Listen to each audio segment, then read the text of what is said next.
आज मी डब्यावर देण्यासाठी करते आहे गवारीची शेंग आणि आपण बघत आहोत की रोजच्या डब्यावरती कोणकोणत्या अशा सोप्या भाज्या देऊ शकतो याची सिरीज। तर गवारीची शेंग करताना नेहमी मी तुम्हाला सांगेल की काळ्या कढईतच करा, कारण काळ्या कढईतली गवारीची शेंग खूप छान लागते, मस्त चविष्ट होते ती। आता गवारीची शेंग करण्या अगोदर ती तेलावरती थोडीशी परतून घ्यायची, थोडीशी म्हणजे त्याच्यावरती असे थोडे डाग पडले पाहिजेत इतपत ती परतून घ्यायची। त्यानंतर मग थोडंसं तेल टाका आणि त्याच्यात मसाले टाका। आता गवारीच्या शेंगाला काही जास्त मसाल्यांची गरज पडत नाही, फक्त कांदा लसूण मसाला टाकायचा, थोडीशी धणे पावडर आणि हळद टाकली की बस होऊन जातं।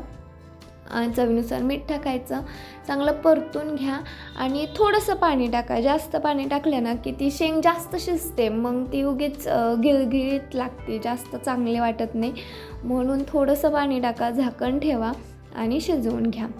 आता थोडं पाणी शिल्लक राहिलं आहे त्यावेळेसच झाकण काढायचं आणि 2-3 चमचे शेंगदाण्याचा कूट टाकायचा आणि झाकण न ठेवता अगदीच मीडियम गॅसवरती ती चांगली परतून घ्यायची। तर बघितलं तुम्ही एकदम कलर पण भारी आलेला आहे।